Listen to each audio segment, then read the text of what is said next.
Okay, so let's unpack this. You've shared a really interesting set of sources with us, and we're going to do a deep dive into this place called Dia. That's right. It's a coastal resort town, located in the Purba Midinapur district. That's in West Bengal, India, right on the Bay of Bengal. And what kind of jumps out immediately, at least for me from this material, is this nickname it has, Brighton of the East. Mm, That comparison, it feels like more than just a catchy phrase. It hints at, well, a certain historical view, doesn't it? A potential scene quite early on. exactly. And our sort of mission here is to figure out, just based on what you've given us, what makes this spot tick. So that Brighton comparison, Mm. where does that actually come from? Well, the sources, they show Diga wasn't its original name. It was called Birkul. You're cool. Okay. And it seems it was Warren Hastings, way back, who first called it the Brighton of the East in his letters, late 18th century. Wow, that far back. But here's where it gets really interesting for me. That early idea didn't just fade away. No, it didn't. There was an English businessman, John Frank Snaith. He lived there from 1923. Okay. And he wrote about how beautiful it was, became a real advocate. And after independence, he actually convinced the chief minister of West Bengal then, Dr. Bidhan Chandra Roy, Right. to develop Birkul, Dia, into a proper resort. So there's a direct line from Hastings' observation to Snaith's passion Yeah. to actual government development. That's quite a thread. It really is. Shows how one person's enthusiasm can sometimes, spark major changes. Let's talk about the place itself, the geography.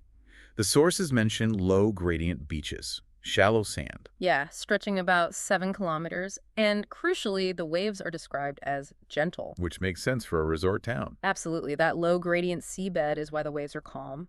Makes it good for swimming, safer. And they mention casuarina plantations too. Ah, yes, I saw that. Not just for looks, right? Right. They're important for preventing coastal erosion, Yeah. holding those dunes together. The sources also differentiate between Old Diga and New Dia. Hmm. Old Dia is the original spot, historic, but it's apparently faced some erosion issues. Still good for sunrise and sunset views, though. And New Dia. That's about 2 kilometers away. Developed later, sounds like it was more planned out, wider, better maintained, maybe less crowded. Kind of an answer to the pressures on the old beach. Okay, so beyond the beaches themselves, Yep.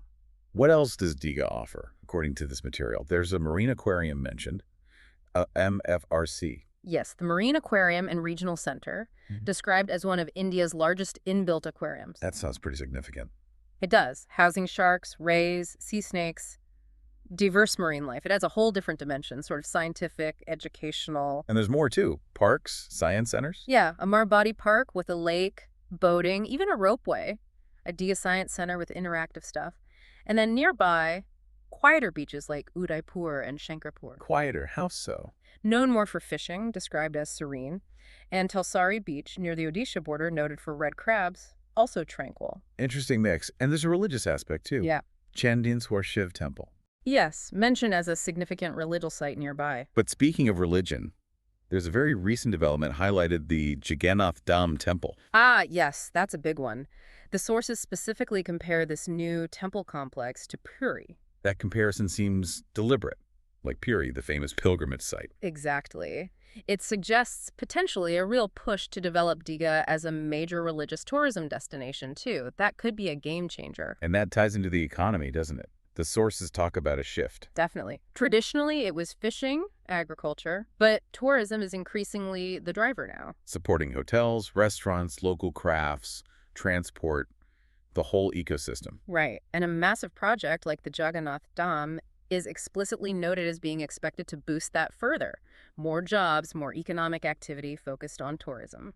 So pulling it all together from these sources, Diga isn't just a beach strip. It's got this history, the specific geography, deliberate development like New Dia, attractions from science to nature. And now this major religious element being added with the Jagannath Dham, it's quite multifaceted. It really makes you think about how a place evolves, doesn't it? Yeah. That historical identity meeting these big new development. Mm-hmm. How they shape its character, its economy. Absolutely. And Mhm. based on everything you've shared here, it really leaves you wondering, how will something as significant as the Jagannath Dham ultimately change the feel, the whole identity of Dia, as it tries to balance its beach resort roots with this potentially huge new draw? That's a key question looking forward. Balancing tradition and development. Definitely something to think about. Well, this has been a fascinating exploration based on the materials you provided. Thanks for making this deep dive possible.